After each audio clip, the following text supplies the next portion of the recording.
Initiative, a sewing channel. I'm Jill Haggerty and I'm so happy you're here today. Today we're going to talk about how to make sewing affordable. Have you ever had a friend tell you they can't learn to sew because it's too expensive? Maybe you've said the same thing yourself.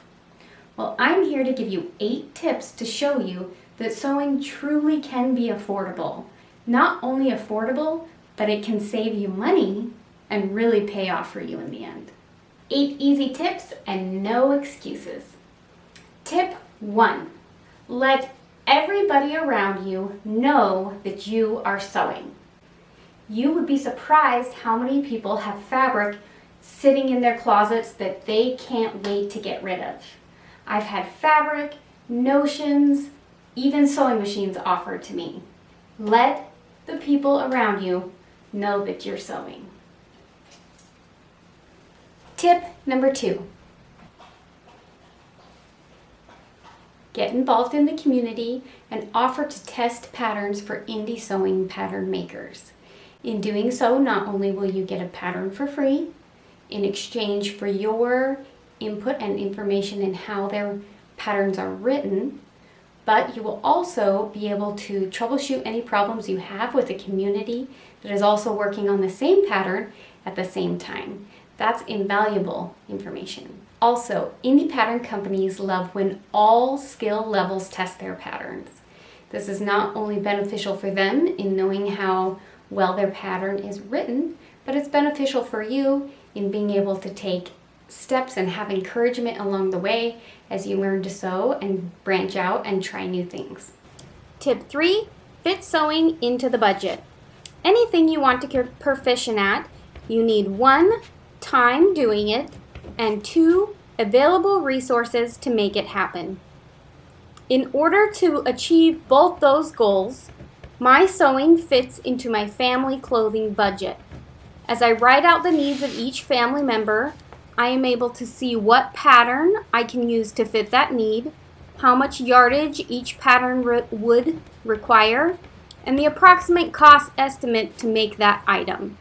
In doing so, I'm able to cut down on the family clothing budget, and I am able to practice my sewing and slowly over time continue to get better as I do it more. Tip number 4, be creative in how you get your fabric.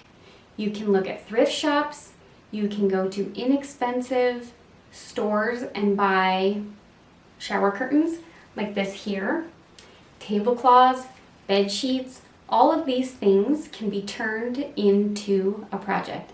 Not only will you get a lot of fabric, but it often opens up different pattern designs and lets you get really creative with a lot of fabric. Number 5, don't be afraid to hack patterns. You do not need to buy all of the patterns. Oftentimes, it will only take a small tweak and you can turn a pattern you already have into something new. Number 6, wait for patterns to go on sale and buy in bulk. Now, I want to add the caveat, again, that you don't need all the patterns. So look ahead of time, see what you really want to buy. Black Friday is a great day to buy patterns, as well as looking online with different pattern companies to see when they're having a big sale. Number 7, pull apart clothes that are no longer serving you. You can reuse zippers, buttons, ribbing, and even fabric that's still in good shape. I have done this countless times, especially when I was first learning to sew. Even slightly tattered ribbing can sometimes look super cool in a make. Last tip, friends, give yourself grace and know that learning to sew does pay off in the end. If you want jeans that fit, or a fancy dress, or a shirt that's tailored to your body, maybe you just want to break free from the arbitrary stigma of size. If that's the case for you, then learning to sew is totally worth it. Not only will you have things that you love and that make you feel really, really good in the body that you're already in, but you really can save money in the end. Worrying is like sitting on a rocking chair. It gives you something to do, but it doesn't take you anywhere. English proverb. So stop worrying. Take action.